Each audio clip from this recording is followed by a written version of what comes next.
Kabar gembira, kabar bahagia buat seluruh peserta didik bahwa penyaluran dana PIP dilanjutkan di bulan Januari 2025.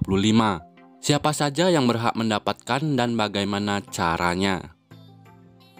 Assalamualaikum warahmatullahi wabarakatuh. Halo Sobat PIP yang berbahagia, apa kabar semua hari ini? Apakah dalam keadaan sehat-sehat saja ya?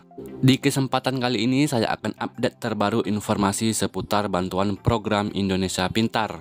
Pencairan dana PIP untuk saat ini masih terus berlangsung. Pencairan ini merupakan penyaluran dana PIP kepada peserta didik yang sudah melakukan aktivasi di bulan lalu.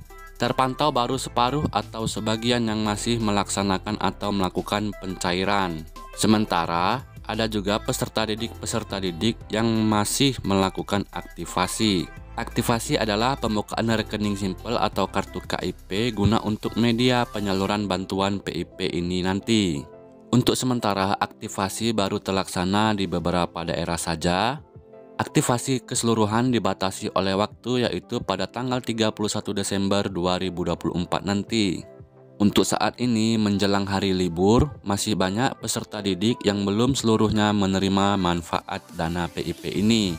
Bagaimana dengan penyaluran ini?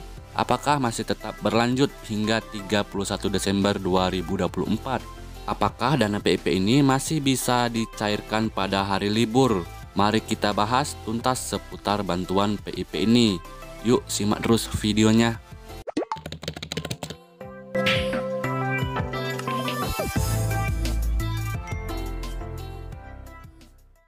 Pemerintah masih terus mendorong penyaluran dana PIP di tahun 2024 ini kepada peserta didik yang sudah diberi SK pemberian. SK pemberian diterbitkan dari sekolah peserta didik masing-masing. Perlu diketahui, tanggal terbit SK pemberian itu berbeda-beda di setiap daerah, tetapi masih dalam satu waktu fase itu diterbitkan. Seperti contoh pada fase ini, waktu penyaluran yaitu bulan September hingga Desember 2024, jadi waktunya 4 bulan penuh. Jadi peserta didik yang melakukan pencairan di bulan September, Oktober, November, dan Desember ini, itu adalah pencairan dana PIP fase 3 atau termin ketiga. Dan perlu diketahui, satu peserta didik hanya diberi satu fase pemberian dalam 1 tahun. Jadi tidak ada lagi diberi penyaluran di fase-fase yang lain. Dalam artian setiap peserta didik hanya satu kali pencairan setiap 1 tahun, tidak lebih dari itu. Jadi yang menerima dana PIP di bulan Maret hingga Agustus maka tidak akan diberi penyaluran di bulan ini, karena mereka adalah menerima PIP fase 1 dan fase 2. Nah, penyaluran di tahap ini atau fase ini kita bahas lagi sama seperti di tahun-tahun sebelumnya, khususnya fase 3 ini. Jika dalam waktu 4 bulan yaitu September, Oktober, November, dan Desember penyaluran belum 100% tersalurkan, maka akan diperpanjang hingga seperti biasanya yaitu di bulan Januari sampai Februari. Kenapa demikian? Mengingat sebagian peserta didik yang masih melakukan aktivasi di bulan ini, karena masih ada yang melakukan aktivasi hingga tanggal 31 Desember 2024 ini. Sedangkan pencairan dilakukan 2-4 minggu setelah semua peserta didik diberi SK aktivasi untuk melakukan pembukaan rekening simpelnya. Nah, sedangkan yang masih melakukan pencairan di bulan ini adalah peserta didik yang sudah melakukan aktivasi di bulan-bulan lalu.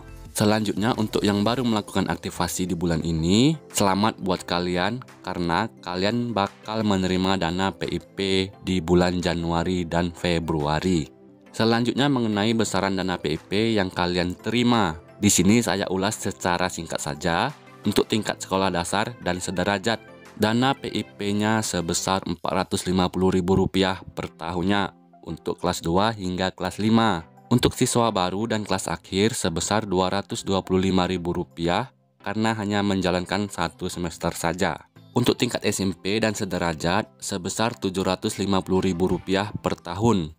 Untuk siswa baru dan kelas akhir sebesar Rp375.000 karena hanya dihitung 1 semester saja. Untuk tingkat SMA dan sederajat sebesar Rp1 juta per tahunnya.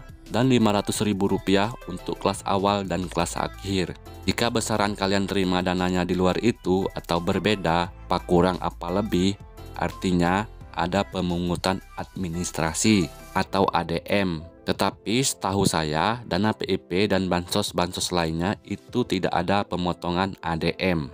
Contohnya seperti di kelas 2 sekolah dasar, dalam besaran dana PIP-nya yaitu Rp450.000. Itu kalian terima, tidak ada pengurangan.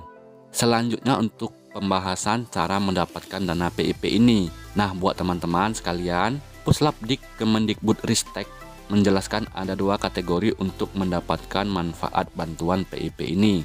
Yang pertama, terdata pada data DTKS atau Data Terpadu Kesejahteraan Sosial Kemensos. Jadi untuk orang tuanya yang memiliki kartu KKS atau kartu PKH, maka secara otomatis anaknya sebagai peserta didik di sekolah akan mendapatkan manfaat PIP ini.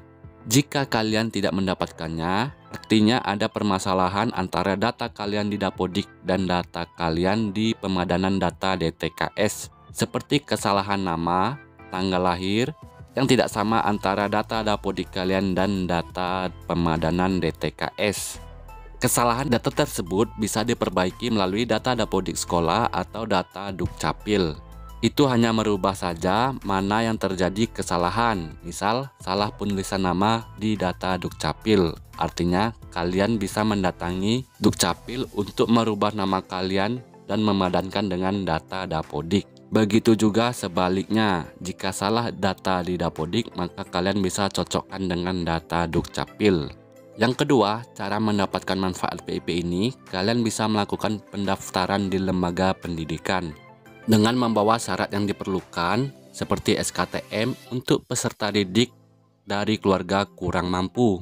Maka nama kalian akan diinput di data Dapodik sekolah agar mendapatkan bantuan PIP ini. Pendaftaran ini membutuhkan proses selambat-lambatnya 3 bulan. Misal kalian mendaftarkan di bulan Januari 2025 nanti, maka hasilnya akan keluar di bulan Maret sampai Juni 2025. Selanjutnya kita bahas cara pencairan dana PIP.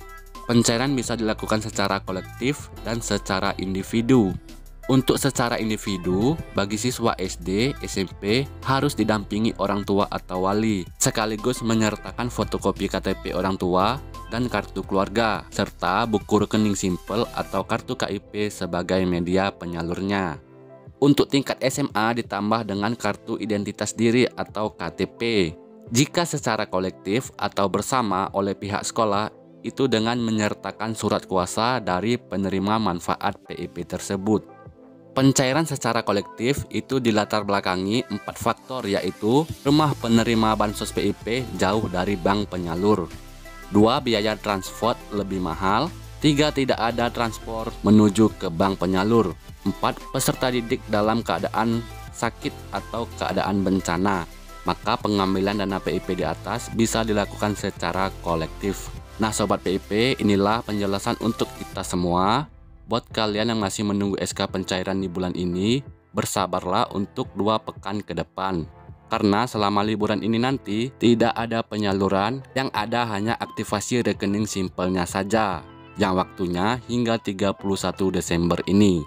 Jadi pencairannya akan berlanjut di bulan Januari hingga Februari mendatang. Jika ada pertanyaan yang ingin dipertanyakan, silakan tinggalkan jejak di kolom komentar. Tentunya saya akan jawab di video saya berikutnya. Terima kasih teman-teman. Wassalamualaikum warahmatullahi wabarakatuh.